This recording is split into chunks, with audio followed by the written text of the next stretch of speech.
Connu, une façon originale de le visiter vous est proposée avec 4 enfants. Il s'agit de David et Mathieu, 14 ans, et Corentin et Félix, 11 ans. Reportage de Gaël Monlahuc et de Alain Rabechaud. On se retrouve après la visite guidée.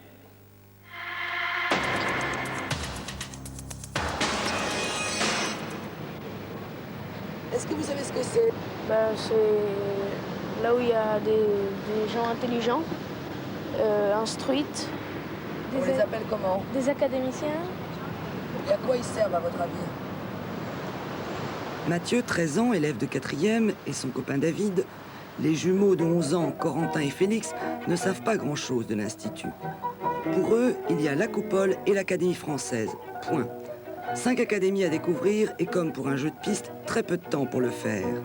Parcours difficile, les façades du palais donnent peu d'indications sur l'intense activité qui règne ici, ni sur les différences et les rivalités qui opposent les compagnies entre elles.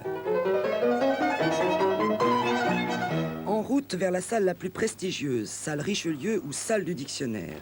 Ici, tous les jeudis, s'élabore à huis clos le dictionnaire de l'Académie française. Mais nous sommes un lundi et c'est le jour des séances de l'Académie des sciences morales et politiques. Je la pose. À votre avis, quelle est la proportion des juges d'instruction capables de loyauté? Impressionnant pour nos enquêteurs qui se prennent du coup très au sérieux. Déjà bonjour. Est-ce qu'il faut avoir différents milieux sociaux, enfin est-ce qu'il faut avoir une classe sociale bien particulière pour rentrer à l'académie? Pour rentrer à l'académie, c'est pas une question de classe sociale. L'académie recrute des gens qui ont acquis une notoriété. Elle les élit, ils sont élus, et parmi les gens qui ont rempli des fonctions importantes et qui ont manifesté des capacités, de grandes capacités au cours de l'existence qu'ils ont menée. La deuxième question, c'est est-ce que vous êtes payé pour assister aux audiences dans votre rôle? Il n'y a pas de salaire, on n'est pas payé, c'est pas un métier d'être académicien, on ne touche pas une indemnité, on ne touche pas un traitement, on touche une petite indemnité par séance. Quelques dizaines de francs, ça va pas loin. Est-ce que c'est à partir d'un certain âge qu'on peut rentrer à l'académie? Oh, il faut dire qu'effectivement, les personnes qui sont élues dans les académies sont déjà un peu confirmées dans le métier. Elles ne sont pas tout à fait de première jeunesse. Enfin. Peu sensibles à la sagesse des grands anciens, les enfants ont entendu dire qu'à l'Académie des sciences, ils étaient beaucoup plus sympas. Enfin, plus sensibles au dialogue avec la jeunesse. Rencontre avec l'un d'entre eux, Yves Coppens. Qu'est-ce que ça vous apporte d'être membre de l'Académie des sciences? Eh bien, l'Académie des sciences est une des 5 académies de cette grande maison qui s'appelle l'Institut de France. Et je suis, moi, très intéressé par son rôle d'éditeur. L'Académie des sciences reçoit de tous les scientifiques français et d'un certain nombre de scientifiques étrangers des articles sur des découvertes que ces gens-là viennent de faire. Et l'Académie a un rôle de filtre pour ces articles. L'Académie, au fond, juge si les découvertes sont des découvertes intéressantes ou non, et les publie. Est-ce qu'il y a beaucoup de prix Nobel? Tous les prix Nobel français d'aujourd'hui sont en effet à l'Académie des sciences. Enfin, les prix Nobel de physique, de chimie et de médecine. Pour les scientifiques qui sont un peu à part dans la maison, les séances à l'Institut sont des moments importants de rencontres, de travail, d'échanges entre collègues. Ils sont de loin les plus nombreux, les plus jeunes et les plus assidus. Avant que la séance ne commence, dialogue impromptu avec le secrétaire perpétuel. Y a-t-il des jeunes chez vous? Ah, qu'est-ce que tu appelles jeune? Quel âge? 20 ans? Non, il n'y a pas de 20 ans. Un peu plus? Oui, oui. Nous en avons plusieurs membres qui ont moins de 40 ans. Nous considérons que c'est très jeune. Est-ce que les plus grands influencent les plus petits? Les plus grands, c'est-à-dire les plus vieux? Enfin, oui. Ah, non, une fois qu'on est ici, on s'appelle confrères. Hein. On est sur le même plan. Alors, naturellement, les jeunes n'ont pas la même expérience que les vieux, mais on ne se dispute pas. Est-ce qu'on peut assister à vos séances et quand? Ah oui, tous les lundis, à 3 heures, la séance est publique. Si vous voulez, vous pouvez rester. Mais après cette séance publique, on a ce qu'on appelle un comité secret. Les académiciens sont entre eux seulement, pas de public. Alors là, on discute d'un certain nombre de choses. On discute de ce qu'on a envie de dire au gouvernement, quelles seraient les réformes qu'on voudrait faire dans les universités. Alors, quelquefois, il y a des grands éclats de rire. C'est au cours d'une séance comme celle-là que Pasteur fit part de sa découverte du vaccin contre la rage. L'espérance de vie de ces curieux... Tant pis pour Yves Coppens. Nos explorateurs ont trop envie d'aller voir ce qui se passe juste à côté, dans la petite salle des séances. Les sciences morales et politiques sont en plein vote. Majorité absolue n'ayant pas encore obtenu... Déjà 2 tours de scrutin. Ils sont plus nombreux. On reconnaît Alain Perfit et Yvon Gattaz, Emmanuel Leroy-Ladurie et le sénateur Cluzel qui leur explique qu'il s'agit de l'élection d'un nouveau membre. Il y a plusieurs candidats, difficiles à départager. Nous sommes 50 dans notre académie. Et c'est impossible qu'il y en ait 51. Eh bien non, c'est pas possible. On est 50. Malheureusement, il y en a qui sont morts, et donc il faut les remplacer au fur et à mesure.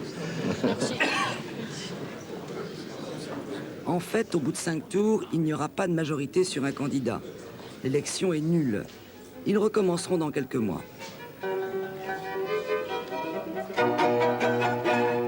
Bibliothèque de l'Institut réservée aux académiciens, une des premières de France. Mais tout ce qui intéresse les enfants, c'est le fait de pouvoir emprunter un des nombreux passages secrets du palais, un escalier dérobé. Ils ont rendez-vous avec un autre secrétaire perpétuel. Inamovible, c'est l'homme qui gère l'intendance, les affaires courantes. Il a le privilège d'habiter à l'Institut, il y travaille avec plaisir. C'est ce qui est extrêmement intéressant ici, c'est qu'on rencontre comme ça, au détour. C'est un lieu de rencontre. On apprend des confrères, telle ou telle nouveauté, tout tel détail, dont on a tout de suite l'information exacte, sur laquelle on peut réfléchir, sur laquelle on peut rêver aussi. Lieu de rencontre, lieu de mémoire aussi. Conserver tous les textes, les enregistrer pour l'avenir, c'est une des missions de l'Académie des inscriptions et belles-lettres. C'est une académie qui s'occupe de l'érudition, c'est-à-dire de l'étude des textes anciens, de l'étude des textes orientaux, de l'étude des grands monuments à travers le monde, c'est-à-dire tous les témoignages des civilisations. Voilà ce que ça veut dire. Mais c'est un titre évidemment un peu noble et qui est traditionnel, mais c'est comme ça dans la maison. La maison, le club, être ou ne pas en être, telle est la question. Mais au fait, à quoi reconnaît-on un académicien? À son costume, quand il l'enfile pour les cérémonies. Mais décidément pragmatique, les enfants s'interrogent. Ce costume coûte cher. Ah, ce costume coûte très cher. Il est hors de prix. Mais nous avons des moyens. Hein? À quoi elle sert? Ah là, il se bat tout le temps sur le pont des Arts. On l'a vu, il en a troué je ne sais pas combien. Il est très beau, hein, ce pas très vrai. Ouais. Il y a une lame dedans? Ah bah oui, tu veux la voir? Oui. Une vraie épée. Tu veux la toucher? Ah ouais, moi je veux bien. Allez, vas-y, prends-la. Viens, voilà. Mais pourquoi mettez-vous ce costume? Ce costume, il est représentatif, il est symbolique, il est... Nous appartenons à un corps constitué de l'État. Et nous avons un devoir de porter ce costume pendant les cérémonies officielles. Est-ce que vous vous sentez pas un peu ridicule comme ça? Écoutez, mon cher, un peu, mais quand je vois le vôtre, je me demande si il est le plus ridicule des deux. Il est bien, lui. Ah, mais il est très bien. Mais enfin, non, je ne me sens pas du tout ridicule. Je suis très content de mon costume. David n'a pas voulu lâcher l'épée, mais il n'y a plus de temps à perdre. Les confrères des Beaux-Arts attendent. Derniers instants détendus dans la bibliothèque avant l'entrée en scène.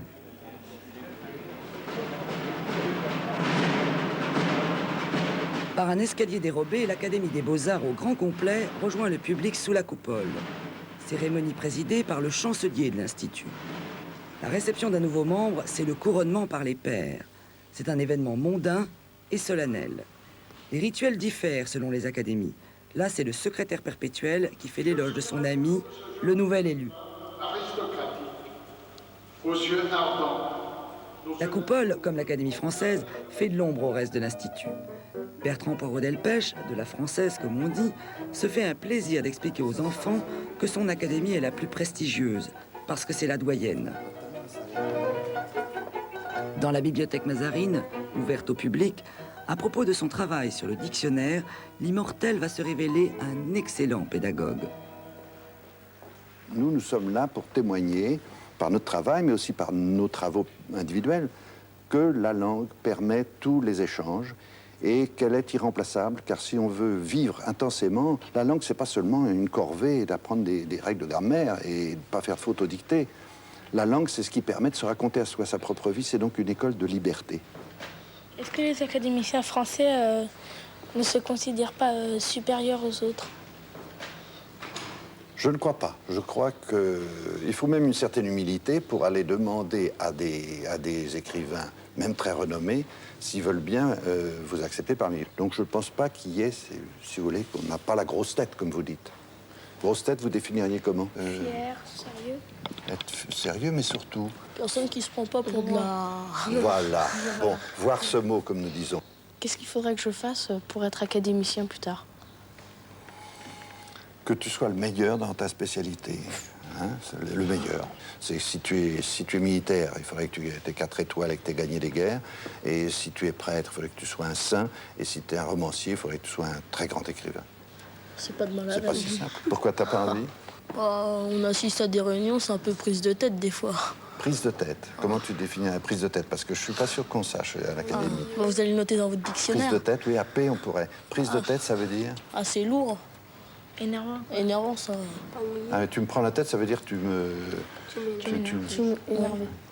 Tu me les chauffes, enfin, tu me les casses, etc. Oui, alors on n'osait pas le dire. Vous n'osiez pas, voilà. Et bien, quand vous serez à l'académie, on peut tout oser. Voilà.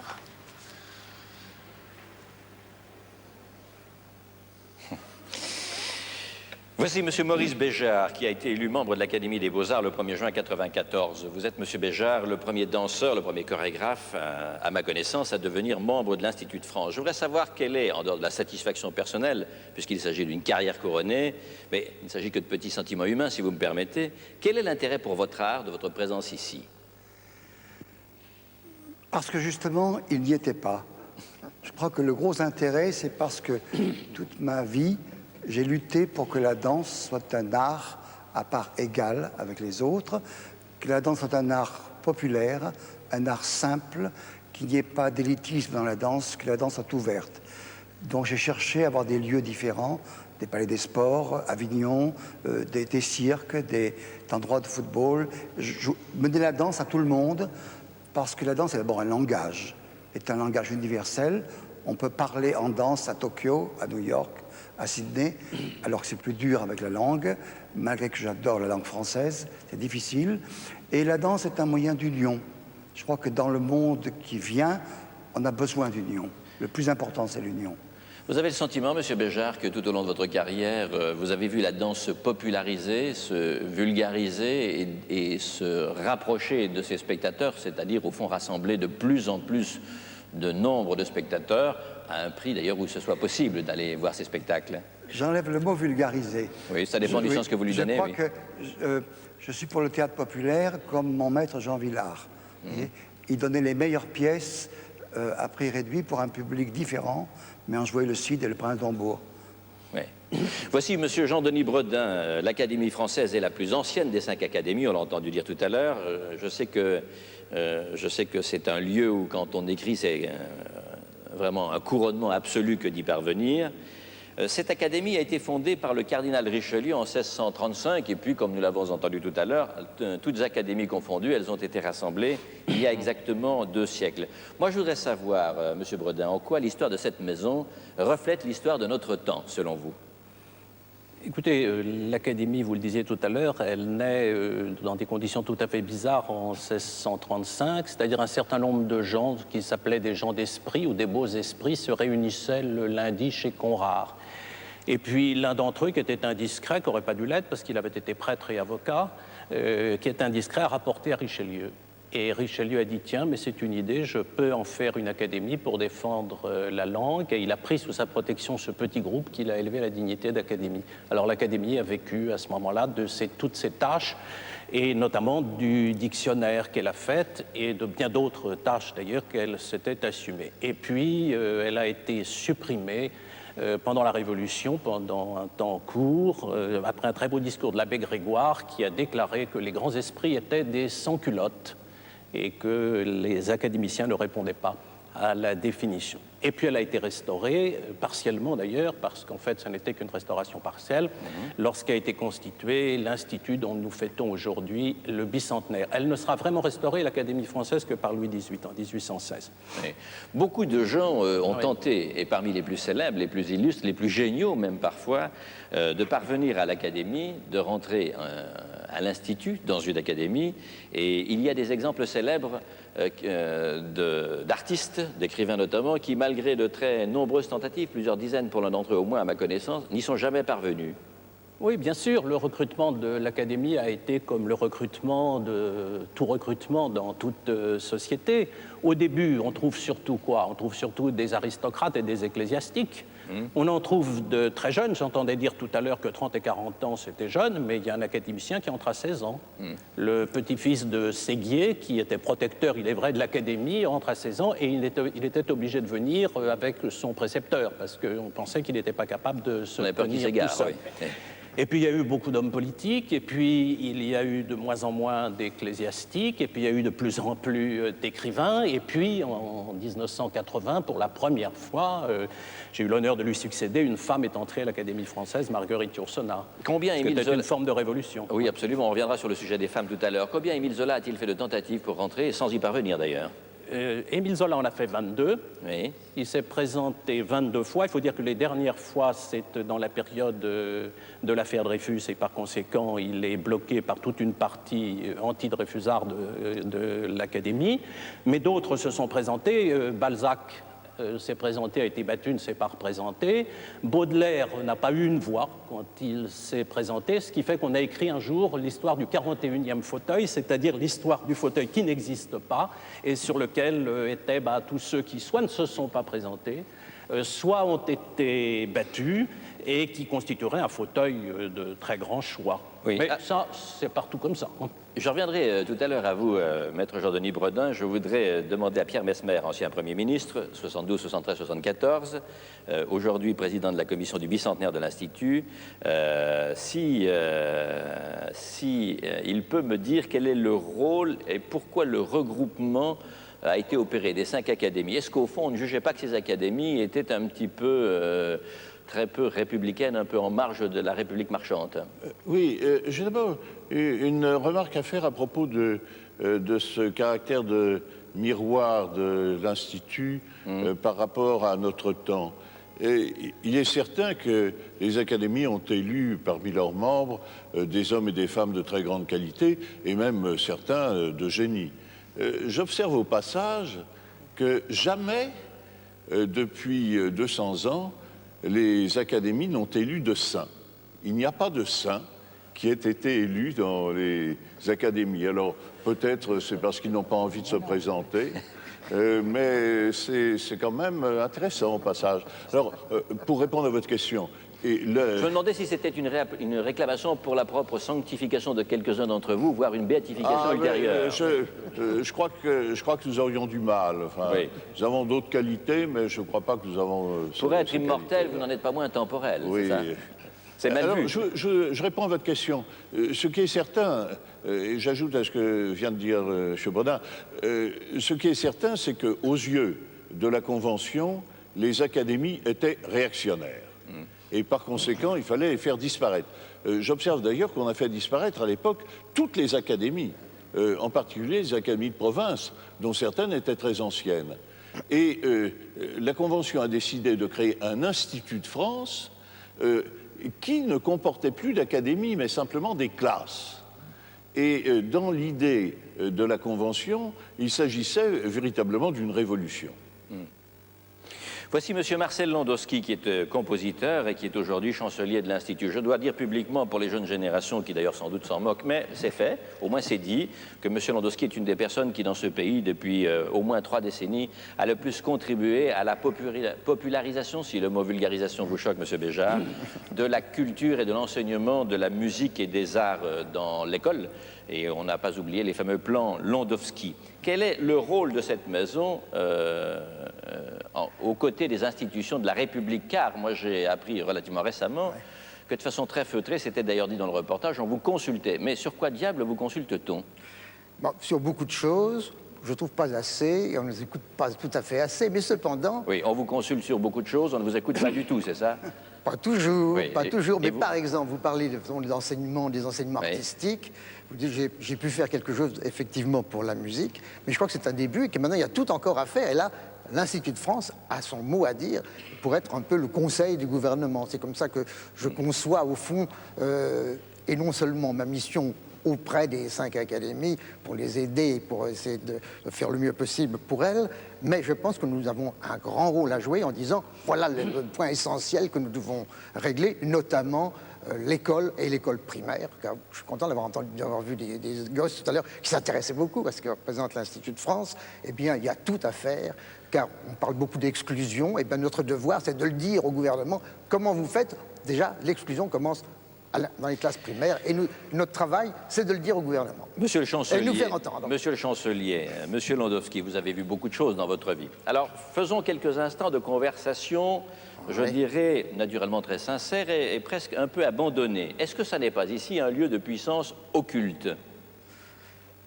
Non, on ne peut pas dire cela. Je vois M. Foyer qui se balance, qui l'opine du chef, on pourrait dire ça. Nous avons d'abord beaucoup d'hommes politiques qui furent de grands ministres. Nous avons un Premier ministre qui fut il y a plusieurs années. Donc nous avons forcément beaucoup de relations.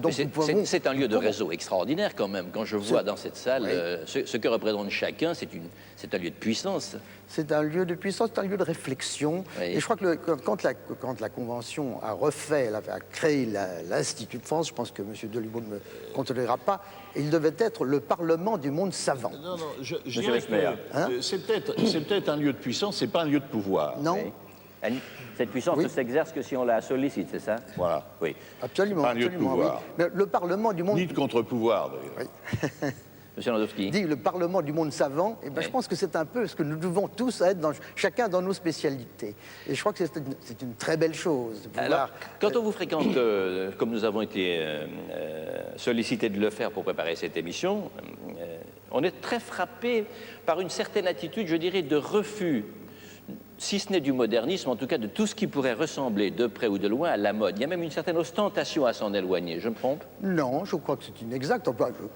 Je peux parler pour l'Académie des Beaux-Arts, qui est mon académie. Nous avons toutes les palettes, toutes les couleurs d'une palette dans tous les arts, que ce soit pour l'architecture, que ce soit pour la musique, que ce soit pour la peinture, nous avons un petit peu tout. Mais bien entendu, comme le disait très justement Jean-Denis Bredin, nous n'avons qu'à des places limitées et malheureusement, on ne choisit pas toujours. On parlait tout à l'heure des élections. Eh bien, vous savez que Berlioz a été battu par un musicien extraordinairement bien connu, qui s'appelait Clapisson. Et bien, M. Clapisson est célèbre parce qu'il a battu Berlioz. Oui, c'est d'ailleurs, en gros, c'est presque son seul titre de célébrité. Mais c'est un très beau titre, oui, absolument. Voici Madame Marianne Grimbert-Manago, qui est biologiste et qui est présidente de l'Académie des sciences depuis quelques mois, 5 mois, je crois. Maître Jean-Denis Bredin, qui parlait tout à l'heure, a succédé à Madame Marguerite Yourcenar, élue en 81, décédée en 87. Elle fut la première femme, elle est, puisque un académicien est immortel, la première femme membre de l'Académie française. Avec vous, Madame, c'est la première fois qu'une femme préside une académie. Alors, vous avez dit assez joliment dans la préparation de cette émission que vous étiez la revanche de 2 illustres chercheuses, Marie Curie et sa fille Irène Joliot-Curie. Alors, exprimez votre vengeance, Madame, si vous me permettez. Eh bien, je pense que je suis très contente pour les femmes de pouvoir présider l'Académie des sciences. Dans mon cas, si vous voulez, c'est peut-être un cas un peu exceptionnel. Je n'ai jamais eu l'impression qu'étant femme, j'ai été brimée. Pas du tout. C'est dû à quoi? Au fait que contraire. votre nature ne se laisse pas brimer, c'est ça? Non, pas du tout. Oui. Je pense, par exemple, aujourd'hui, vous m'avez invitée aussi, peut-être parce que j'étais une femme aussi, et présidente. Donc, vous voyez, pour moi, ça m'a plutôt servi dans ma vie d'être femme. Je vois. Est-ce que la présence relativement réduite du nombre de femmes dans les académies qui composent l'Institut, à votre avis, est un reflet de la société française, je dirais presque encore un petit peu amplifié? Non, pas du tout. Je pense que la France, au temps de Marie Curie et un peu après, finalement, était quelque chose d'avant-garde. Et il y avait des femmes en France. Alors après, maintenant, je ne dirais pas que c'est avant-garde. Il y a peut-être moins de femmes dans la science que ce n'est dans la Royal Society ou peut-être dans l'Académie de Suède. Oui. Mais à l'Académie, c'était le dernier bastion, effectivement, où il y a peu de femmes. Et je pense qu'on va y remédier. Une vérification auprès de M. Landowski. Votre institut, votre académie, l'Institut au total compte 362 membres, parmi lesquels il y a 7 femmes, si notre compte est bon. Et dans votre académie, M. Landowski, il n'y en a pas une. Alors, est-ce qu'il s'agit de misogynie pure et simple, à l'état brut, ou bien est-ce qu'il y a finalement relativement peu de femmes artistes qui arrivent jusqu'aux marches de ce palais? Il y a beaucoup de femmes artistes et je regrette beaucoup qu'il n'y ait pas de femmes. Ce serait charmant et nous souhaitons beaucoup avoir des femmes. Mais les hasards des choses, vous savez, c'est difficile d'arriver à concilier tous les désirs des uns et des autres. Et je regrette vivement que nous n'ayons pas de femmes, mais nous devrions en avoir, car il y a des grands peintres femmes, il y a des grands architectes. Il n'y a aucune raison. Mais la vie est ainsi. Oui, comme on dit. Jean-Denis Boisdin. Sur ce point-là, je pense qu'il y a une évolution des académies qui correspond d'ailleurs à l'évolution de la société dans laquelle nous vivons. Actuellement, à l'Académie française, Madame de Romilly, Madame Carrère-Dancause sont là. Mais ce que je veux dire, c'est que c'est une évolution générale. Et si on prend le dictionnaire auquel nous travaillons, le dictionnaire en 1878, si j'ai bonne mémoire, définit la femme, la femelle ou la compagne de l'homme. Voilà la définition de la femme en 1878 dans le dictionnaire. Bon, on ne peut pas imaginer que ça donnait envie aux académiciens d'en avoir parmi eux. 90 ans après, la définition a entièrement changé et devient être humain du sexe féminin. Actuellement, elle devient meilleure. C'est le signe d'une évolution sur un siècle et demi qui est important. Dernière petite touche sur cette maison. Beaucoup de gens pensent que c'est un milieu conservateur, voire parfois ultra-conservateur. Est-ce que c'est vrai, est-ce que c'est faux, ou est-ce qu'au fond, il y a toutes les tendances de la société humaine qui se lance dans cette réponse qui, naturellement, va massacrer sa carrière? Moi, je voudrais dire Monsieur le chancelier, c'est votre responsabilité. Moi, je pense qu'il y a toutes les tendances dans le domaine des arts, dans le domaine des sciences, sans aucun doute. Oui, mais il y a une petite chose que je voudrais rétablir tout à l'heure, à propos du costume. Oui. Il y a un costume parce qu'au début, il n'y avait pas de costume. Et les académiciens qui allaient dans les grandes fêtes se faisaient bousculer, ils étaient souvent âgés, ils protestaient avec vigueur. Alors finalement, on a essayé de leur donner une distinction, parce que la police puisse les défendre, et puis on n'y arrivait quand même pas, d'où est arrivé ce magnifique costume avec cette épée. C'est tout au fond une défense des intellectuels. J'ai pour le costume. Monsieur Béjart. J'ai tout pour le costume. Vous êtes pour? Je trouve que j'ai pas du tout la passion de l'uniforme, mais je trouve quand même que c'est intéressant que les gens aient quelque chose qui corresponde.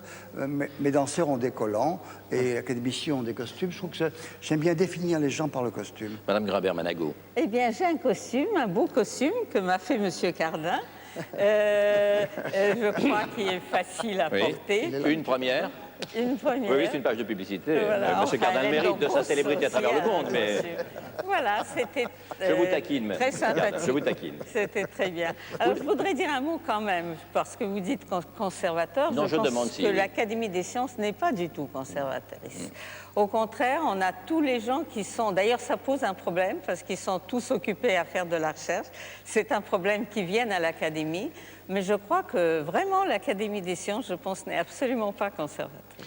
Voici un des autres grands esprits de notre époque, qui est M. Jean Delumeau, Académie des inscriptions et belles-lettres, et qui est surtout historien. Nous vous avons demandé, avant que je ne vous pose quelques questions, si vous me pardonnez, nous avons demandé à quelques-uns d'entre vous, et vous y avez souscrit le premier, de faire un tout petit texte sur le thème suivant, éloge et critique de ce siècle qui s'achèvera dans 4 ans et demi. C'est-à-dire que dans 4 ans, à cette époque, nous serons en train de compter les mois. Voici la réponse de M. Delumeau, lue par Jean-Pierre Bertrand. C'est le rôle des historiens, et l'Académie à laquelle j'appartiens comprend beaucoup d'historiens, d'aider à évaluer notre temps avec objectivité. Le XXe siècle a été à la fois le plus criminel et le plus évangélique de l'histoire. Cette dernière affirmation est de Sœur Emmanuel. N'en présenter qu'une des faces, c'est le mutiler. Sachons le regarder dans sa globalité, par comparaison avec le passé, sans sombrer dans le pessimisme. Jean Delumeau. C'était la volonté ce soir d'utiliser, si vous me passez cette expression, votre présence pour essayer de jeter un regard sur ces 95 ans qui viennent de s'écouler sur ce siècle. L'historien que vous êtes est particulièrement pertinent pour le faire, Monsieur Delumeau. En quoi ce siècle est-il, à vos yeux, plus évangélique et plus criminel de notre histoire? Plus criminel, hélas, c'est facile à démontrer, parce que jamais un siècle n'a eu autant de morts dans les guerres. Et jamais aucun siècle n'a pratiqué la torture sur l'échelle qui a été la nôtre durant le XXe siècle. Par ailleurs, il faut dire que jamais non plus, et je reprends un propos de Sœur Emmanuel, avec qui j'ai eu le privilège de converser longuement il y a 15 jours, jamais il n'y a eu autant de dévouement à l'échelle planétaire et à l'échelle nationale. Et faisons l'expérience, supposons qu'en France, du jour au lendemain, le bénévolat s'arrête. La vie quotidienne serait quasiment paralysée. Sachons par exemple que la Croix-Rouge française est aidée par 100 000 bénévoles, le Secours catholique par 55 000 bénévoles, et ainsi de suite. Mais ce sont des bénévoles qui ne font pas de bruit, de sorte qu'on ne les remarque presque pas. Mais s'ils venaient à disparaître, alors à ce moment-là, on sentirait cruellement leur manque. Donc, c'est une formidable leçon pour l'historien que vous êtes, et notamment celui qui observe les systèmes de gouvernement, parce qu'au fond, c'est la conclusion que les systèmes qui dirigent les nations, non seulement ne peuvent pas tout faire, mais ne peuvent que s'appuyer sur ces relais dont on a de plus en plus besoin. C'est bien votre avis? Ça, c'est entièrement mon point de vue. Il y a beaucoup de précédents, Monsieur Delumeau, dans l'histoire de je pense justement qu'il y a des précédents sans doute, mais je crois que jamais il n'y avait eu autant d'aide sociale, par exemple, qu'à notre époque. Et on est souvent tenté de dire du mal de notre temps. Je dirais que c'est quelque chose de classique. On a une sorte de nostalgie du paradis perdu, ou alors en sens inverse, on a la nostalgie d'un futur qui serait un paradis terrestre retrouvé. Je crois qu'il faut se situer dans l'entre-deux. Et cet entre-deux, c'est la lucidité. Mais la lucidité nous fait comprendre que les siècles passés étaient des siècles très durs. Je prends un exemple, la loi de 1841 qui interdisait le travail dans les fabriques aux enfants de moins de 8 ans, donc il permettait après, et qui interdisait le travail de nuit aux enfants de moins de 12 ans. Je pense aussi à un règlement d'une compagnie de chemin de fer sous le Second Empire qui commandait que les ouvriers poseurs de rails soient présents sur les voies, j'entends du 1er mai au 1er septembre, soient présents sur les voies de 5 heures du matin à 7 heures du soir, même par temps de mauvais temps et même pour manger. Vous dites, Monsieur Delumeau, que c'est une constante des sociétés que de dénigrer son temps et que vous avez observé ça à travers beaucoup de textes que vous avez consultés. Est-ce que c'est exact? Effectivement, je suis venu avec une petite munition parce qu'il y a un texte très impressionnant de Guillaume Budet. Oui. Guillaume Budet, grand humaniste du XVIe siècle, administrateur de la bibliothèque de François Ier, et celui qui lui a conseillé la création du Collège royal, devenu le Collège de France. Le nom de Guillaume Budet est d'ailleurs célèbre encore aujourd'hui parce qu'il est au fleuron, au fronton des lycées, parce qu'il a donné son nom à des rues, et aussi parce que ce nom sert à entretenir des cercles de jeunes humanistes, notamment dans l'enceinte des lycées. C'est bien exact. Il y a une collection, il y a une collection célèbre de traductions. Guillaume Budet. Alors, que dit Guillaume Budet? En 1535, c'est-à-dire en pleine Renaissance, Guillaume Budet écrivait « Je suis enclin à penser que le dernier jour a commencé à tomber et que le monde est déjà au déclin, qu'il est vraiment vieux et privé de sens, qu'il indique, présage et annonce sa fin prochaine et sa chute. » Et quelques années après, un autre humaniste protestant, cette fois Henri Étienne, dans l'Apologie pour Hérodote, écrivait « Notre siècle est pire que tous ceux qui l'ont précédé ». On n'est pas sûr qu'il se soit trompé puisqu'il n'avait pas vu ce qui allait venir, n'est-ce pas? C'est vrai, c'est vrai. Ce qu'il faudrait tout de même ajouter, c'est qu'il y a une grande différence maintenant au XXe siècle, à la fin du XXe siècle, c'est que pour la première fois dans l'histoire, les hommes ont la capacité matérielle, le pouvoir physique, de faire disparaître leur planète. Du temps de Guillaume Budet, il n'en avait pas le pouvoir. C'est la grande différence. C'est la grande différence. Mais ça, c'est bien pourquoi je disais tout à l'heure que le XXe siècle est quand même le siècle le plus criminel de l'histoire, ce qui n'est pas de doute. Et en outre, qu'il a accumulé des dangers, n'est-ce pas, beaucoup plus grands que ceux du passé. Ça, c'est évident. Le danger est excitant. Monsieur Le Béjart. danger est important. Je crois que le danger, c'est un facteur de jeunesse. Et je crois que le monde, je l'ai déjà dit, va vers sa jeunesse. Je ne pense pas que le monde vieillit. Je pense que le monde rajeunit parce qu'il y a de plus en plus de difficultés, il y a de plus en plus de risques, il y a de plus en plus de choses à affronter et que notre siècle, bien sûr, est un siècle de transition. On vit une transition qui est beaucoup plus importante que la fin de l'Empire romain. Comment la caractériseriez-vous, M. Béjart? Mais c'est vraiment la fin de quelque chose. Oui. Mais qui se caractérise par quoi? Comment la définiriez-vous, cette transition? D'abord, on peut le voir simplement en voyant l'état de la planète. Lorsqu'on se rend compte qu'il y a 3,5 milliards d'Asiatiques contre 800 millions d'Européens ou 800 millions d'Américains, on se rend compte que la balance, non seulement numérique, parce qu'il y a les 3 milliards 500 millions, mais la balance de gens qui ont des forces, des puissances, une culture, une volonté extraordinaire. Et je crois que la balance, c'est que ce que nous appelons le tiers-monde, c'est le monde majeur. Il est actuellement tiers-monde parce qu'on le minorise et on l'appelle tiers-monde. Mais il n'y a pas de tiers-monde, ils sont plus nombreux que nous, plus forts que nous, et ça va venir très vite avec un changement radical. Mais je ne souhaite pas un changement sanguin, mais je pense qu'il y a une bascule de la planète, comme les calottes glaciaires, à une certaine époque, ont basculé. Vers le Pacifique. Il y a une bascule vers le Pacifique, et il y a une bascule où l'Europe n'est plus le centre du monde, excusez-moi. Moi, je trouve que c'est un siècle absolument merveilleux. Oui. Regardez tous les progrès qu'il y a eu en biologie, c'est absolument extraordinaire. Je vais venir à vous, madame, si vous permettez. Oui. Je voudrais faire entendre la seule voix qui, sur ce plateau, ne s'est pas encore exprimée, et j'ai bien tort, puisque c'est aussi la plus jeune, celle de M. Jean-Christophe Yokos, qui est un homme que, à peu près, toute la collectivité scientifique du monde entier connaît. Mathématicien, médaille Fields en 94, c'est-à-dire l'an dernier, ce qui est l'équivalent du prix Nobel, puisqu'en mathématiques, il n'y a pas de Nobel. Je voudrais savoir quelle vue le scientifique, et plus exactement le mathématicien, le chercheur et le mathématicien que vous êtes, se fait de ce siècle.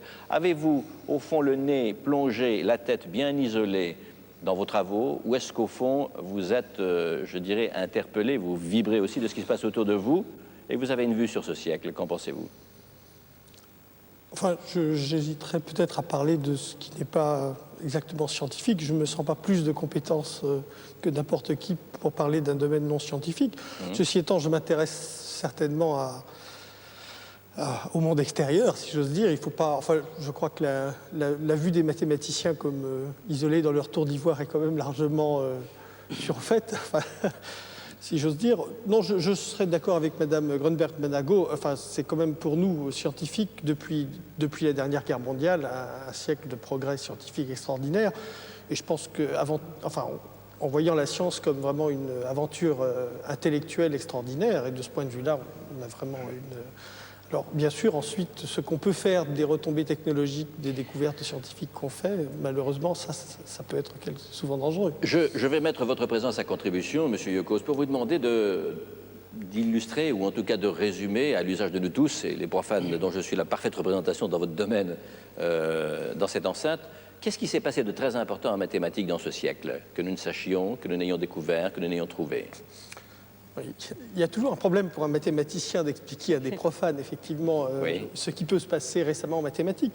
Il faut quand même voir un petit peu que je dirais que ce qu'on peut apprendre au lycée en mathématiques correspond à des mathématiques qui sont jusqu'à vers 1750, et ce qu'on peut apprendre à l'université jusqu'au niveau de la maîtrise, quelque chose qui, en gros, s'arrête vers 1900. Donc, essayer ensuite d'expliquer ce qui s'est fait depuis 1950 est effectivement un petit peu délicat. Mais je dirais qu'il y a tout un tas de nouvelles branches des mathématiques qui se sont ouvertes, en tout cas, disons depuis la dernière guerre mondiale, qui n'existaient simplement pas. Les mathématiques classiques, c'est-à-dire celles du 19e siècle, tourne autour de la théorie des nombres. On a récemment résolu ce théorème de Fermat, qui est un des plus vieux problèmes de mathématiques. Et puis l'analyse la plus classique, et bon, même le domaine sur lequel je travaille a été fondé par Henri Poincaré au début du siècle, et en fait c'est un domaine qui a 50 ans d'âge, à peu près. Donc, il y a un mathématicien célèbre vivant, et qui est un monsieur remarquablement estimable, qui m'a dit un jour qu'il avait refusé toute sa vie de dessiner une aile d'avion à cause des applications qu'on eût pu en faire à une certaine époque. Vous voyez probablement de qui je parle d'ailleurs. Oui, je pense que je vois, oui. Bon. Est-ce que pour votre compte, vous comprenez cette attitude? Auriez-vous la même d'ailleurs? Je n'en sais rien, à vrai dire, je n'en sais rien car la question ne s'est jamais posée en fait. Ouais. Donc je ne dirais pas que j'ai une position militante sur ce problème. Ceci étant, je pense que je serais... Enfin, si j'étais amené à me poser la question, j'y réfléchirais, j'imagine. Je vous posais cette question parce que maintenant je voudrais me tourner vers Mme Grimbert-Managot pour vous poser une autre question. Juste avant la fin de ce siècle, l'homme a découvert la plus petite partie de la matière. Et maintenant, à la fin de celle-ci, il a découvert la plus petite partie connue de la matière humaine. Je fais allusion à l'atome d'un côté et au gène de l'autre, que nous sommes en train de classifier dans une sorte d'énorme bibliothèque qui comprendra à peu près quoi, 15 tomes d'encyclopédie à peu près? Oui. C'est bien ça? Lorsqu'on aura fini? Oh, il y a énormément de choses à découvrir. Et la raison pour laquelle je vous pose cette question, c'est que la découverte de l'atome a aidé, a permis de résoudre beaucoup de problèmes et a aussi failli mener le monde à la catastrophe. Pensez-vous pour votre part qu'il peut arriver la même mésaventure avec le gène? C'est un danger. Et c'est un danger, certainement nous devons veiller, mais je crois que la connaissance est tellement importante qu'on ne peut absolument pas arrêter la connaissance. Et d'autre part, la découverte du gène, la découverte vraiment des questions fondamentales de l'expression des gènes, peut aider énormément, peut aider pour la pharmacie. Je veux dire, il y a une répercussion tellement grande que certainement ça peut être bénéfique. Il n'y a pas de doute que ce sera bénéfique. Est-ce que vous, pour votre part, madame, vous avez eu dans votre carrière, dans vos travaux, à vous poser la question de est-ce bon ou est-ce nuisible? Non. Jamais. Personnellement, je ne me suis pas posée, mais j'ai été, au moment de la découverte, si vous voulez, de ce qu'on appelle la biologie du gène, et qu'on peut maintenant le voir, parce qu'au début, le gène, c'était une vue de l'esprit. Une abstraction. Une abstraction. Maintenant, on le voit, on sait le décrire, découpe, on peut le mettre, on peut l'amplifier. C'est absolument extraordinaire. Et j'étais, au moment de cette naissance, il y a eu Paul Berg, qui a eu le prix Nobel, un Américain, qui nous a tous réunis et qui a dit, voilà, la question se pose, est-ce qu'il faut qu'on continue ou non? Et il n'y a pas de doute que tout le monde a dit qu'il faut qu'on continue. La connaissance, c'est tellement important, je pense. Et on peut faire énormément de choses. Maintenant, il faut veiller, mais ça, ce n'est pas la faute des scientifiques, c'est la faute aussi de ceux qui appliquent la science. Le même problème s'est posé pour les savants atomistes pendant la guerre, en ce qui concerne la fabrication de la bombe atomique. Roosevelt les a consultés, à commencer par Einstein, et ils ont tous dit il faut faire la bombe atomique. Et d'ailleurs, non seulement ils l'ont dit, mais ils s'y sont mis aussi. La découverte a un danger. La poudre à canon servait aux Chinois à faire des feux d'artifice. Bon, on l'a importé, on a fait des armes à feu. Je crois que toute découverte est un progrès et que tout progrès comporte un risque. Mais il faut lutter avec les risques, il faut accepter le risque. Toute la vie, on doit vouloir le risque. Monsieur Pierre Messmer, pardon, madame. Vraiment. Le risque n'est pas plus grand. Malheureusement, je pense que le public ne connaît pas exactement et c'est à nous d'éduquer. J'allais dire la faute à qui, n'est-ce pas? Si ceux qui détiennent le savoir... C'est à nous, oui. La science, c'est une partie de la culture. Et je suis contente d'ailleurs qu'on a un ministre de la Culture qui est scientifique et que peut-être on parlera plus de la science aussi bien, tout en admirant beaucoup le ballet. Je suis une fan de ballet. Alors. Et nous admirons tous votre merveilleux équilibre. Monsieur Messmer, vous avez eu une vie publique, une vie personnelle d'abord dans les fêtes, dans la vie de la nation très aventurière, pratiquement la résistance, les gouvernements, l'aventure de l'atome. Vous avez été ministre de la Défense. Et vous avez vous-même participé aux premières expériences de la bombe française. Quel souvenir en avez-vous gardé? Avez-vous d'ailleurs vous-même été proche de l'exposition, de la radiation, ou bien pas? Oui. J'étais présent au cours du seul incident de tir que nous ayons eu au Sahara. Ça se passait à Regan. À Inaker. Oui. À Inaker, il y a eu un tir qui n'a pas été contenu et qui, par conséquent, a répandu toutes sortes de poussières et de sable atomiques sur l'environnement. Et y compris sur vous. Oui. Vous avez été nous avons brûlé. été très fortement irradiés. Nous étions un petit nombre au poste de commandement de tir qui avons été très fortement irradiés. Ça, c'est une aventure individuelle, ça n'a pas d'intérêt. Ce qui est important, c'est que, alors que pendant la guerre, les savants qui avaient été consultés avaient tous décidé de participer à la réalisation d'une bombe atomique, pendant cette période, après la guerre, un grand nombre de savants français ont refusé de participer à la réalisation de l'arme nucléaire. Oui, nous avons eu l'occasion de l'évoquer il y a quelques semaines avec l'évocation de Marie Curie. Et par conséquent, c'est là où on voit que les savants prennent des positions différentes selon les circonstances, et je trouve ça tout à fait normal pour ce qui me concerne. Lorsque nous vous avons interrogé, Pierre Messmer, vous avez dit que pour vous, le XXe siècle était celui de la coexistence d'immenses espérances et aussi d'énormes catastrophes. Pour les catastrophes, on a bien compris, oui. Et les immenses espérances. Ah, mais c'est en particulier le progrès scientifique. Le progrès scientifique et aussi, pour la première fois, la conscience que prend l'humanité de former un ensemble. Une planète. Oui.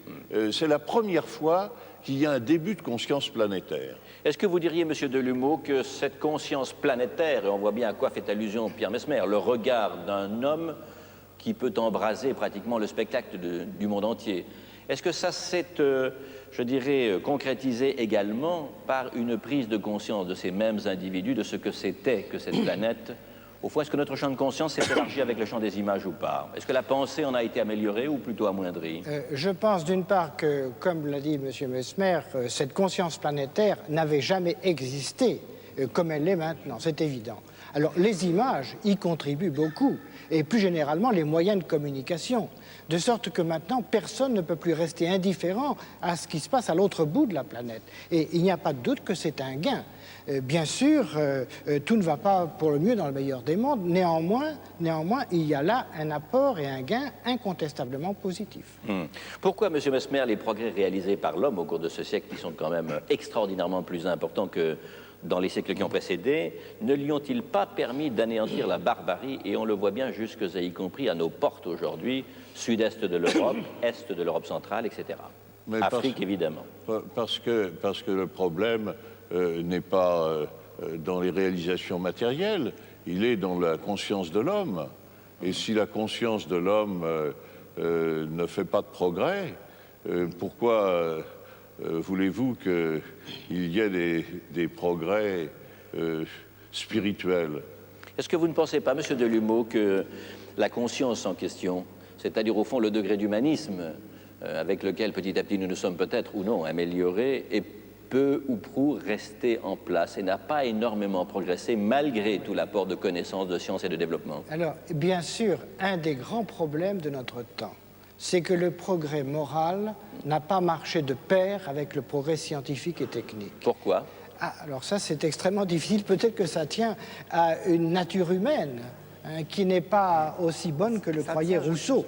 Ça tient, je crois, à cette division, je m'excuse d'insister, cette division du monde, malgré tout, il y a les riches et les pauvres.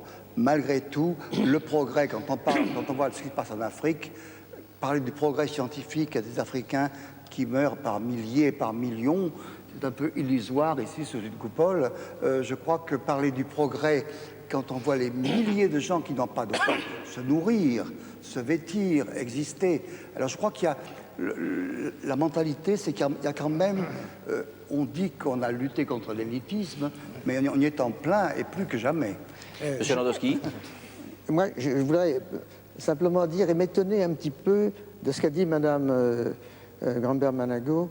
Je crois que vous autres scientifiques, vous avez une très grave responsabilité.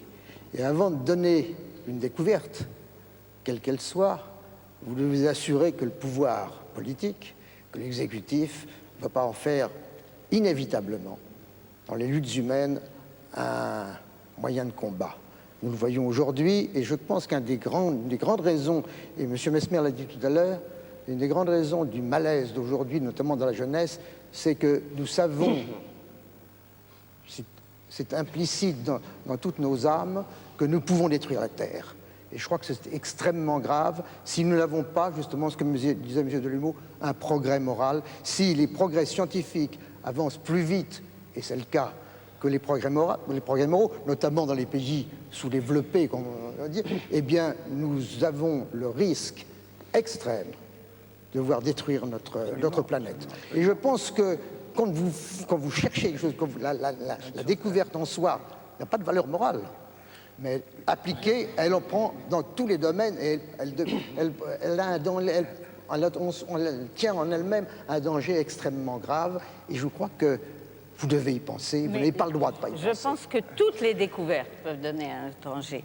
Par exemple, les découvertes simplement des bactéries butyliques, comme on a d'ailleurs vu au Japon, sont très dangereuses. Oui. Et les découvertes récentes ne sont pas plus dangereuses que d'autres découvertes. Et tout dépend ce qu'on en fait.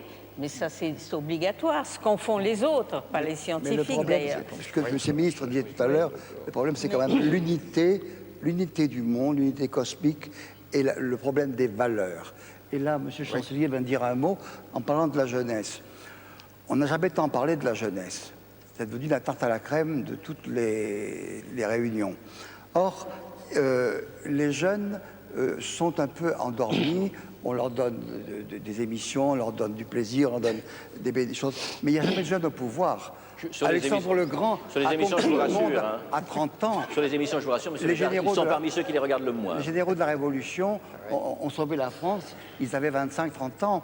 Je crois que les jeunes n'ont pas accès au pouvoir. On leur dorlote la pilule, on leur fait beaucoup de faveurs, mais je pense que aussi ils sont peut-être plus raisonnables que nous, et s'ils ont accès au pouvoir, je pense qu'ils peuvent gérer notre avenir beaucoup mieux. Jean-Denis Bredin. Jean-Marie Cavada, moi je n'ai pas la compétence scientifique et toutes les formes de compétences qui viennent de s'exprimer, et je ne suis qu'un spectateur modeste. Je me dis que pour regarder la marche de ce siècle, c'est très difficile. Pourquoi? Parce que nous avons vu probablement le monde en 60 ans. Je me souviens, j'ai 5 ans en 1935. Nous avons vu le monde en 60 ans changer probablement beaucoup plus que dans plusieurs siècles auparavant. Changement des mentalités, changement du savoir. Le savoir s'est infiniment multiplié. Le temps où Diderot voulait enfermer le savoir dans l'encyclopédie est un temps qui apparaîtrait aujourd'hui pratiquement ridicule. Changement du savoir, changement des cultures, changement des classes sociales, apparition d'une immense classe moyenne et non pas du conflit idéologique tel qu'il avait été vécu à la fin du XIXe siècle. Changement du temps. Nous ne vivons plus le même temps. Nous vivons beaucoup plus vieux et des temps beaucoup plus courts. Nous vivons beaucoup plus vieux, et c'est une évidence. Si je prends la moyenne d'âge de l'Académie française, elle s'est étalée parce que la vie est plus longue, mais nous sommes de plus en plus précipités et nous avons des sentiments de temps beaucoup plus courts. Nous vivons le monde à sa dimension maintenant planétaire. Quand j'avais 5 ans, pardon d'y revenir, on connaissait à peine 200-300 kilomètres plus loin, et la radio commençait à nous parler d'autre chose. La télévision nous a donné connaissance et les voyages d'un monde planétaire. Changement des mentalités, changement des cultures, changement de la famille aussi, je me dis. Les enfants ne sont plus les enfants qu'ils étaient. Les enfants manipulent maintenant l'informatique. Les enfants sont éveillés à 5 ans comme ils ne l'étaient pas de mon temps. Changement de la famille, changement des raisons de vivre. Dieu probablement moins qu'autrefois. La patrie, on n'ose jamais en parler, mais que la patrie soit maintenant raison de regarder les matchs de sport, oui, mais que la patrie soit raison de vivre ou de mourir, probablement pour très peu. Et en revanche, la montée d'autres raisons de vivre, la santé, la sécurité, le destin individuel, le repliement sur un monde limité. Moi, je me dis que ce monde a tant changé en moins d'un siècle, tellement que je ne crois pas que nous puissions le juger très raisonnablement. Monsieur Delumeau, comment vous réagissez à ce que dit Jean-Denis Bredin? Parce qu'il y a un grand absent dans toute la description qu'il vient de faire, qui est au fond, disons, ce qu'on pourrait appeler l'univers moral, voire l'univers religieux. Oui, mais d'ailleurs, il y a fait allusion. Mais je crois qu'effectivement, l'analyse qu'il a présentée est tout à fait juste, mais pose le grand problème de notre temps. C'est celui d'accorder l'éthique au progrès technique et scientifique. Or, visiblement, il y a un retard de l'éthique par rapport au progrès scientifique et technique, et il nous faut rattraper ce retard. Ce n'est pas par hasard qu'on crée des comités d'éthique, précisément pour réfléchir sur ces questions. Et il me semble qu'un des grands problèmes qui se posent à notre société, mais d'ailleurs pas seulement à la France, on pourrait dire c'est le problème du civisme. Le civisme a pratiquement disparu. Et il faut à nouveau, si vous voulez, redonner du civisme aux Français. Comment le définiriez-vous aujourd'hui, le civisme? Le civisme, qu'est-ce que ça veut dire aujourd'hui? Le civisme, c'est le souci des autres, c'est le respect des autres. Or, précisément, notre civilisation terriblement individualiste tend à oublier les autres. Et il faut leur redonner toute leur place. Maurice Béjart, l'artiste que vous êtes, le créateur que vous êtes, a aussi un frère, si je puis dire, c'est-à-dire l'homme de croyance que vous êtes également. Qu'est-ce qui vous a poussé si profondément dans la foi? Est-ce que c'était ce vide que vous ressentiez? Est-ce que c'est une rencontre? Qu'est-ce qui vous a poussé? Je pense avoir toujours eu un sentiment religieux très important. Je crois que Dieu n'est pas un barbu. Moi, je suis barbu, vous voyez, je ne suis pas Dieu. Dieu n'est pas un monsieur barbu qui siège quelque part et qui ordonne. Dieu, c'est vous qui le trouvez, c'est vous qui le rencontrez dans vos recherches scientifiques. C'est monsieur le ministre Dieu est quelque chose qui est nous, qui est vous, qui nous entoure, qui vit avec nous et qui fait que nous sommes là. Nous ne serions pas là. Enfin, pour moi, j'ai la foi parce que je crois, et je pense que la parole de Malraux, le XXe siècle, sera... Le XXIe, oui. Voilà. Religieux ne sera pas. Sera religieux ne sera pas. Je crois que s'il n'y a pas une religieux, pas au sens caste, vous voyez, pas au sens telle religion, telle religion, telle religion, parce qu'il y aura tout d'un coup, à nouveau, c'est la Saint-Barthélemy, vous voyez. Je pense qu'il sera religieux au sens où la religion est le contraire du fanatisme et le contraire de l'intolérance et le contraire de l'exclusion et le contraire de... La religion, c'est l'humilité, c'est l'union entre les êtres de la planète, c'est les... Dans cette même émission, il y a quelques années, Monsieur Béjart, vous avez expliqué votre conversion, je crois que le mot est exact, oui. À l'islam, je crois que c'est exact. Est-ce que vous voulez, d'un mot, rappeler, parce que ça fait longtemps, quels sont les sentiments qui vous ont poussé à vous convertir, ou plutôt quel attrait avez-vous senti, ou vide dans votre vie pour vous retourner vers l'islam? Une religion et l'islam ensuite. Un sentiment de l'unicité, un sentiment de l'union, un sentiment d'une extrême simplicité, d'une très grande pureté. J'ai été élevé pendant 12 ans dans un collège catholique. J'allais à la messe chaque matin, je ne le regrette pas. J'ai eu une très bonne instruction. Et puis après, je me suis lancé dans la danse et il n'y avait que la danse. Et puis je trouve que Rumi, le grand philosophe persan qui a habité la Turquie et qui a fondé l'ordre des derviches tourneurs, a écrit des poèmes fantastiques sur la danse et sur Dieu. Et je pense qu'on peut danser Dieu parce que pour moi, j'ai trouvé mon Dieu dans la danse. Et l'islam n'est pas différent. L'islam n'est pas intolérant. C'est un faux islam. Madame Grumbert-Manago, que pensez-vous aujourd'hui, vous qui êtes un chercheur d'abord, que pensez-vous aujourd'hui de l'état de la recherche et que souhaitez-vous pour la recherche? L'état de la recherche, bon, je trouve d'abord que justement ce siècle a permis de faire des organismes de recherche et a permis de faire de la recherche. Et ça, c'est absolument extraordinaire, comme le Centre national de la recherche scientifique. C'est vraiment un vrai bonheur pour un scientifique de pouvoir faire de la recherche et des progrès grâce à ces centres de recherche, aussi bien en France, comme aussi l'INSERM, certainement en biologie, et l'INRA, mais aussi bien dans les autres pays, comme l'Amérique. Tous ces organismes de recherche ont permis de faire de la recherche. Et les succès, vraiment, de la recherche sont fantastiques, les progrès. D'autre part, je trouve que la recherche est devenue internationale, absolument. On se voit, les jeunes aussi peuvent se voir, peuvent voir les grands noms. Il n'y a plus vraiment de hiérarchie dans la recherche et c'est un grand bonheur. Et je pense même que les chercheurs ont œuvré pour la paix aussi dans le monde. Je connais des gens comme Doty, qui a été conseiller de Kennedy, c'est un grand scientifique, pour essayer qu'il n'y ait plus de guerre froide. Et ça, c'est un grand bonheur. Ma question touchait surtout à l'avenir de la recherche fondamentale et à ce droit des chercheurs de ne pas découvrir. Alors, la recherche fondamentale est très, très importante. Parce qu'une grande découverte, en principe, c'est l'inconnu. Comment voulez-vous programmer l'inconnu? Donc, il faut qu'il y ait peut-être quelques grands programmes, peut-être, comme vraiment des grands programmes, comme le gène ou la biologie moléculaire, mais il ne faut pas programmer la recherche. Il faut qu'il y ait une recherche fondamentale pour qu'un pays soit grand, parce que les grandes découvertes ne viendront que dans la recherche fondamentale.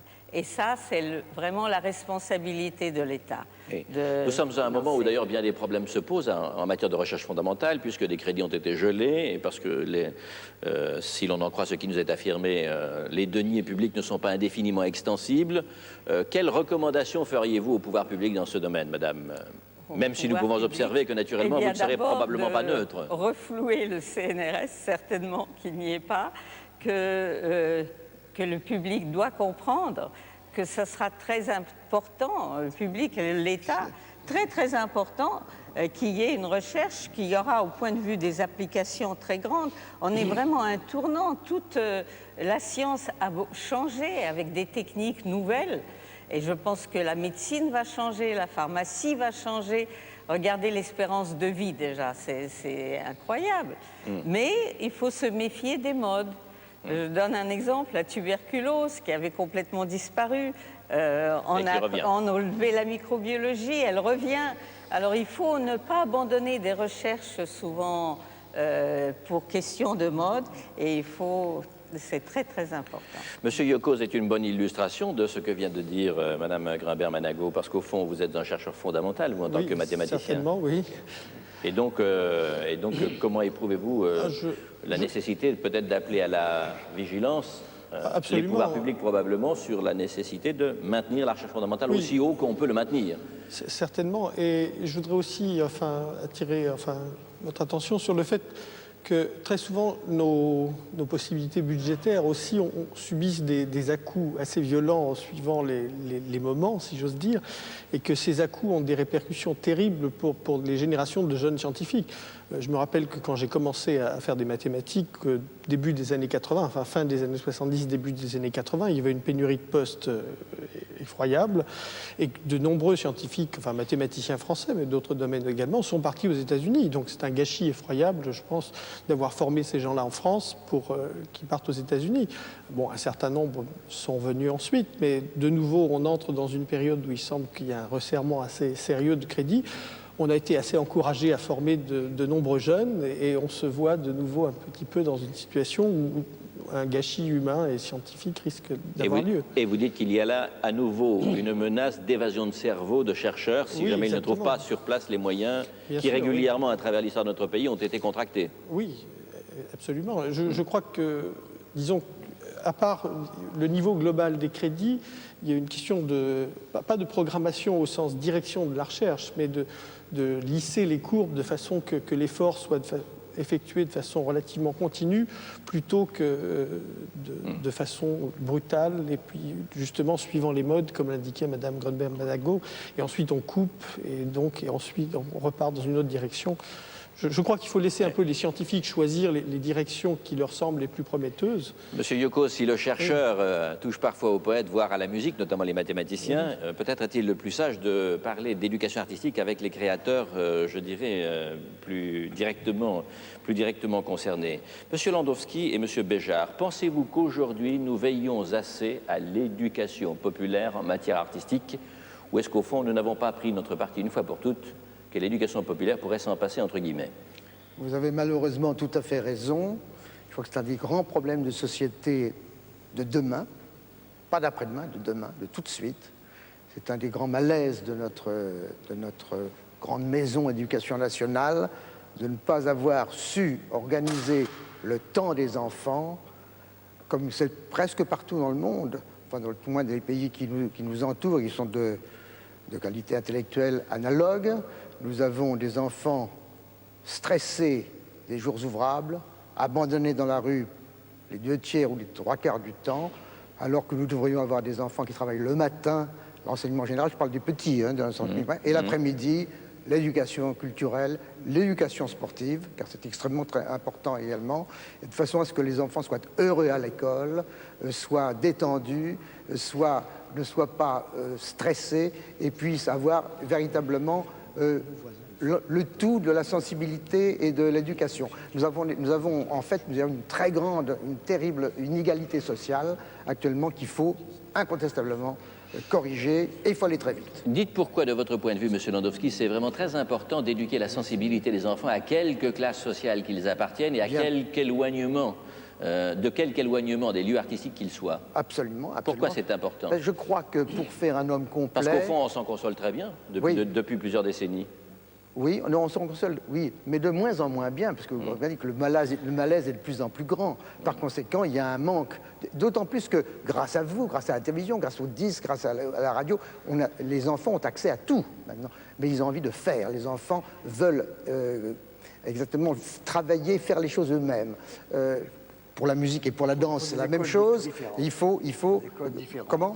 Oui, il faut que notre école se modifie totalement. Nous travaillons pas assez de jours par an et nous travaillons 30 heures par jour ouvrables. Et là, il y a une révolution sociale à accomplir, une révolution dans les esprits, parmi une grande partie des enseignants, pour les parents également, mais je suis persuadé, chaque fois que j'en parle, je suis sûr que les gens se rendent compte que c'est une nécessité vitale. Mais M. Landowski et surtout M. Béjart, maintenant à qui ça devrait être le tour de parler, il me semble que plus on avance vers la fin de ce siècle et plus l'éducation artistique s'éloigne de ceux qui en auraient le plus besoin, parce que socialement, ils n'ont pas les moyens de la recevoir.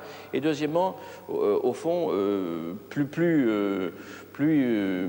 ceci n'a pas l'air de bouleverser les systèmes d'enseignement. Écoutez, moi j'ai ouvert... Qu'en pensez-vous? J'ai ouvert une école qui s'appelle d'abord Moudra et puis Roudra, qui est une école multidisciplinaire, internationale, accessible à tout le monde et gratuite.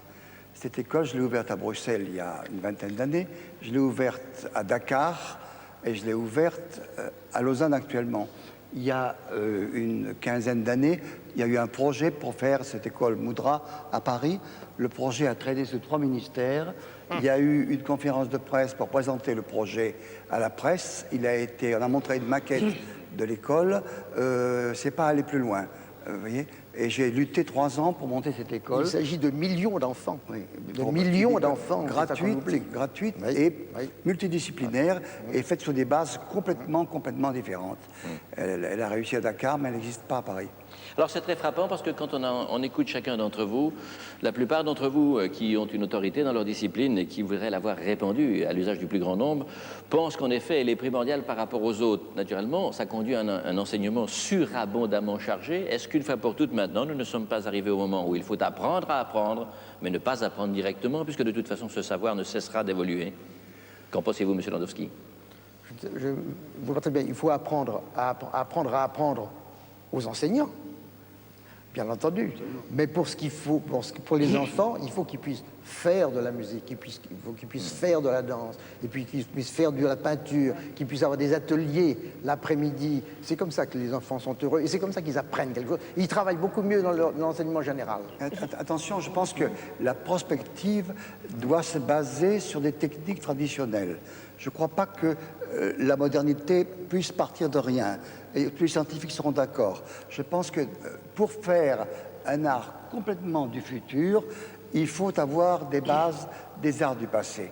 On a dit un jour à Picasso, croyons lui faire plaisir, le Louvre est rempli de croûtes. Il a dit c'est vrai, mais elles sont bien peintes. Alors, je crois que justement, on a besoin à la fois d'une modernité totale, mais basée sur certaines notions traditionnelles qui nous viennent des siècles passés, pourquoi pas? Parce que pour faire la musique contemporaine, il faut connaître Jean-Sébastien Bach. Oui. J'aimerais savoir pourquoi vous avez dit, Maurice Béjart, que pour vous, la danse était un art moral, un art majeur, je le comprends bien, et un art politique. Je pense que la danse a toujours été, dans les civilisations traditionnelles, le théâtre grec était un théâtre politique. On jouait pour des fêtes religieuses et politiques, où la cité entière venait dans des théâtres de 20 000 personnes. Et le chœur grec était dansé. Dans toutes les traditions originelles, d'ailleurs, les danses populaires, le geste de base de la danse, on se prend la main et on fait la farandole, la ronde, on fait ce geste. Donc il y a une union entre les êtres humains. La danse solitaire est très rare. La danse solitaire existe lorsque la prêtresse indienne est face à face avec son Dieu. Mais la danse est un moyen de communion sociale, politique et religieuse. Alors je voudrais ajouter d'ailleurs que je pense que même les arts sont très importants pour la recherche, parce que pour moi, un chercheur est beaucoup plus près d'un artiste que d'un autre. Donc ce ne sera pas seulement utile pour l'enfant, mais aussi très près. Mais aussi pour l'enfant, je voudrais ajouter que je pense qu'il faudrait introduire beaucoup de sciences très vite. Il existe maintenant aux États-Unis des livres scientifiques pour des enfants de 5 ans, 6 ans, 7 ans. J'en ai acheté pour mes petits-enfants. Ils ont été très intéressés. Je pense que toutes ces choses-là doivent venir très tôt. Et c'est très important, probablement, de réformer. Je le dis parce que j'ai un docteur, qui est un très bon docteur, je ne citerai pas, mais qui va tous les soirs au théâtre, au ballet, aux matchs sportifs, voir du judo, voir des sports. Il me dit, mais toute la journée, je vois des malades. Si je veux les guérir, je dois le soir voir des gens bien portants, des gens sains. Et donc, il va à tous les matchs de sport, il va voir les ballets, il va voir du théâtre. C'est bien. Ouais. Jean-Denis Bredin, dans quelques années, on va pouvoir se retourner avec encore un peu plus de recul que nous ne le faisons. Vous avez écrit beaucoup sur une partie même de la fin du siècle dernier, puis le début de ce siècle, puis le cours de ce siècle. Et je voudrais savoir comment vous voyez ces années qui arrivent du point de vue, je dirais, de l'équilibre de la société, puisque vous êtes au fond à la frontière de la res publica, de la chose publique. Vous êtes un avocat, vous êtes un écrivain. Je voudrais voir quel sentiment vous avez maintenant sur la fin de ce siècle. C'est très difficile d'avoir un sentiment. Ce n'est pas pour échapper à la difficulté de votre question, mais avoir un sentiment sur la fin de ce siècle, sauf que j'espère que les grandes fêtes de l'an 2000 seront très réussies, mais ce n'est pas un sentiment qui vous suffit dans le moment pour que je essaye de répondre à votre question. Je ne partage pas, pardon de le dire, le pessimisme qui vient d'être exprimé par des confrères qui sont tellement remarquables dans leur spécialité qu'ils les voient d'une certaine manière trop bien. Et je pense au contraire, moi quand je compare ce qu'est le savoir qui est transmis aux enfants aujourd'hui et ce qu'il était autrefois, pardon de le dire, mais la musique est beaucoup plus accessible, non pas aux compositeurs, c'est vrai, mais beaucoup plus accessible aux enfants par le disque qu'autrefois. Les arts, la peinture, la sculpture ont été beaucoup plus accessibles par un grand mouvement qui s'est fait portant la culture.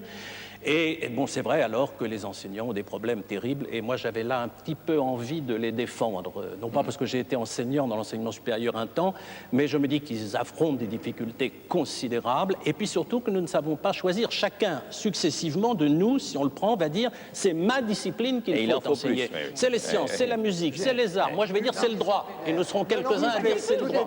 Et puis d'autres diront autre chose et chacun dira ma discipline. Non, multidisciplinaire. Alors pardon, mais oui, mais multidisciplinaire, cher ami, le savoir a des limites. Et ce que je pense, ce à quoi il faut que nous pensions le plus, c'est à réinventer, comme ce que vous disiez tout à l'heure, c'est-à-dire le choix entre les disciplines générales et les disciplines spécialisées, apprendre à apprendre, disiez-vous, apprendre à réfléchir, apprendre à devenir intelligent, tout ça qui est le propre, me semble-t-il, de certaines disciplines générales qui portent ensuite vers le reste. Et puis alors, puisque j'ai l'honneur d'être à la télévision grâce à vous, je veux dire aussi que j'ai vu en faculté, je devrais dire en université, pendant 20 ans d'enseignement universitaire, que les classes sociales risquaient de se constituer autour du savoir.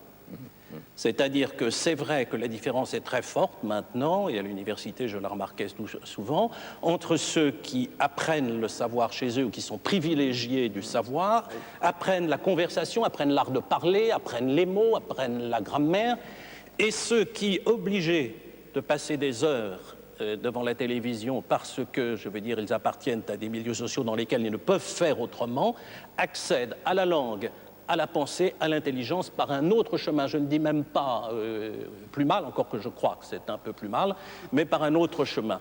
Et je suis convaincu que nous avons un problème aussi fondamental, c'est que la télévision est une nouvelle école. Et que ce problème, nous ne l'assumons pas. Vous l'assumez, mais tout le monde ne l'assume pas. Pierre Messmer, vous avez vu à peu près les 2 tiers de ce siècle, si vous me permettez de le situer à peu près. Ah oui, un petit peu plus. Même. En tout cas, ça me suffira. J'imagine que vous encore plus, n'est-ce pas? Je voudrais vous demander si vous n'éprouvez pas une sorte d'inquiétude, presque une forme de répétition tragique de l'histoire qui nous représenterait, aux frontières de l'Europe, la barbarie contre laquelle vous avez été amené il y a 60 ans à combattre vous-même. Est-ce qu'il n'y a pas là une nouvelle convulsion, un peu comme si les mêmes volcans se réveillaient? Est-ce que vous sentez ça ou est-ce que vous le jugez différemment? Non, mais il est bien certain que la fin de ce siècle nous fait vivre dans un monde très dangereux. Sans doute aussi dangereux que celui du milieu du siècle. Mais je crois que c'est précisément parce que nous connaissons les risques, et chacun les ressent, ces risques, que chacun aussi, c'est sûr, au niveau des responsables, des grands responsables, non seulement politiques, mais dans toutes les activités, mais c'est vrai aussi dans la conscience de beaucoup de citoyens. Je crois que ces risques au milieu desquels nous vivons nous imposent d'être plus responsables encore et de prendre conscience de notre responsabilité parce que nous avons conscience des risques. Et c'est pourquoi je ne suis pas forcément pessimiste sur la fin de ce siècle. Je crois que nous vivons dans un monde dangereux, mais l'humanité vit dans le danger depuis qu'elle existe. Et il y a des périodes extrêmement dangereuses au cours desquelles l'humanité a fait des bonds en avant formidables. Vous diriez que la conscience démocratique est beaucoup plus forte en cette fin de siècle qu'elle ne l'était il y a 50 ans? Ah, certainement. Et je crois qu'elle est beaucoup plus répandue dans le monde entier, grâce aux moyens techniques qui permettent à la connaissance de se répandre dans le monde. Il n'est pas douteux qu'il y a maintenant une capacité de connaissance qui n'existait pas il y a 50 ans. Mais ce qu'il faut créer, c'est la conscience de la responsabilité. Et cela, peut-être que nous n'avons pas très bien réussi à le faire, et en particulier dans la jeunesse. Il reste encore du chemin, c'est ça. Monsieur Landowski, nous allons terminer dans un instant. Je demanderai d'ailleurs à Monsieur Delumeau de conclure s'il veut bien. Et si vous me le permettez, Mesdames, Messieurs, votre page d'écriture à vous, de même que Jean Delumeau a commencé en début en disant que dans ces quelques lignes, en rappelant son contact avec Sœur Emmanuelle, qu'au fond jamais, à ses yeux, ce siècle n'avait été à la fois aussi évangélique d'une part et aussi criminel d'autre part. Votre page d'écriture à vous, c'est le souvenir. Vous êtes compositeur. Votre père, Paul Landowski, qui est mort en 1961, était sculpteur. Et votre page d'écriture, c'est cette sculpture qui s'appelle La chute d'Icare.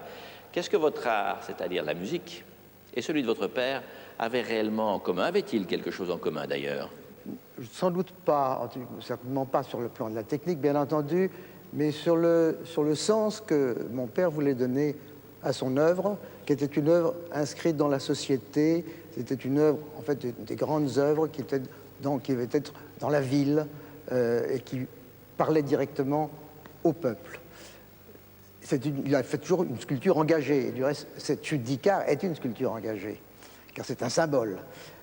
Personnellement, ma musique également dans l'ensemble de mes ouvrages lyriques, ce sont les ouvrages engagés. Oui, elle a d'ailleurs, votre musique dérangeait pas mal de monde en son temps, il faut bien le dire. Bien sûr, bien sûr. Fait beaucoup de bruit. C'est ce qu'il faut. Elle n'a fait que déranger, j'espère. Et cette œuvre, cette chute d'Icare, pour moi, c'est pour ça que je l'ai proposé, c'est un symbole, finalement. C'est l'homme qui cherche à s'extraire du labyrinthe. Le labyrinthe, au fond, c'est notre condition humaine. Nous essayons de comprendre le pourquoi des choses. On va essayer de gagner le ciel, et parce que la connaissance n'a pas été maîtrisée, ce que nous disions tous les deux, eh bien, il se brûle et il tombe. Au fond, c'est une image pessimiste, si on voit Icare, de notre société. Et je reviens un petit peu à ce que je disais tout à l'heure. C'est pour ça qu'il y a une cohérence en ayant proposé cette œuvre. Eh bien, je crois que la responsabilité, notre responsabilité à tous, et sans doute celle de l'Institut de France, c'est d'être là pour dire que l'éthique est au moins aussi importante que la découverte, et que la découverte ne peut être bénéfique que si l'éthique est là. Monsieur Delumeau? Je crois que je dirais la même chose d'une autre façon, mais je pense à une formule d'un philosophe allemand dans les années 1920, donc après la Première Guerre mondiale, qui écrivait « L'optimisme est une lâcheté ». Eh bien, je refuse cette formule. Non, je ne suis pas d'accord. Qui disait, pardon? Oui, M. Delumeau non plus n'est pas d'accord, si vous l'avez bien compris. Si je peux vous aider à comprendre ce que dit votre collègue, n'hésitez pas. Oui. Qui disait, excusez-moi, qui disait « L'optimisme est une lâcheté ». Et vous avez j'ajoutais « Je refuse totalement cette formule ». Bon, là, cette fois, vous êtes d'accord. Bien. Je refuse totalement cette formule. Bien sûr, l'optimisme doit être compensé par la lucidité. Il ne s'agit pas de se faire des illusions romantiques. Mais ceci dit, notre tâche est claire. Il s'agit de promouvoir maintenant le progrès moral et en outre, nous sommes tous chargés de faire en sorte que demain soit meilleur qu'aujourd'hui. Je vous remercie, M. Delumeau, et d'ailleurs, j'imagine que nous aurons bientôt l'occasion d'écouter ce que vous avez à transmettre, car au fond, vous êtes, comme beaucoup de vos confrères, d'abord une sorte de transmetteur sur d'autres ondes. Je voudrais dire que si vous avez pris cette émission en marche, c'est bien la marche du siècle, oui. Je ne sais pas si elle a été académique, comme on l'a dit, mais en tout cas, je voudrais remercier les différentes autorités de l'Institut, c'est-à-dire les 5 académies que cet Institut regroupe, qui fête ses 200 ans, 1795 et 1995, de nous avoir accueillis en direct ici, parce que c'est en effet assez peu occasionnel. Et si nous nous en réjouissons, ce n'est pas pour notre satisfaction, c'est pour que le grand public, vous tous, puissiez y entrer à travers nos caméras, parce que c'est d'abord pour cela que nous sommes ici. L'Institut de France fête cette année ses 200 ans. À cette occasion, à partir du mois de septembre, toute une série de commémorations. Je vous rends très attentif notamment, non seulement aux expositions, non seulement aux concerts, dont vous aurez le détail dans un instant au générique de cette émission, notamment à travers un numéro de téléphone et des codes d'accès, mais aux colloques, aux réunions, aux cercles et aux débats qui vont donner lieu à des publications et qui vont porter sur science, éthique et droit, créer et découvrir, missions permanentes et missions nouvelles de l'Institut de France. Voilà, quelques-unes des pistes que je vous suggère. Je voudrais aussi remercier et attirer votre attention sur le numéro de notre confrère qui s'appelle Science et Vie, le numéro du mois de juin 1995, qui a été d'ailleurs construit en partie en partenariat avec la Marche du siècle et qui consacre un très joli dossier au cerveau. Le cerveau devait être le thème de la prochaine émission, dans 8 jours, mais pour cause d'élections municipales, qui est de même nécessaire de vous expliquer, en tout cas pour lequel il est nécessaire que vous ayez un débat digne de vos choix, eh bien l'émission est exceptionnellement, et j'espère bien que c'est tout à fait exceptionnel en effet, repoussée, c'est-à-dire que mercredi prochain à même heure, les régions vous proposeront un débat entre les différents choix des candidats, des listes qui concourent pour accéder au pouvoir régional dans les mairies près de chez vous. Et donc la prochaine émission sur les cerveaux réalisée avec Science et Vie, ce sera le mercredi 21 juin. Dans un instant, résumé de l'actualité, présenté par Richard Tripot, et puis la collection Un siècle de grands écrivains, consacrée ce soir à Jack London. Si vous avez un magnéto, enregistrez cette émission, proposez-la à vos enfants, ils iront voir les livres et tout le monde sera très content parce que c'est une magnifique aventure de l'esprit. Bonne fin de soirée, merci aux responsables de nous avoir reçus ici, merci à vous de nous avoir suivis. Bonsoir.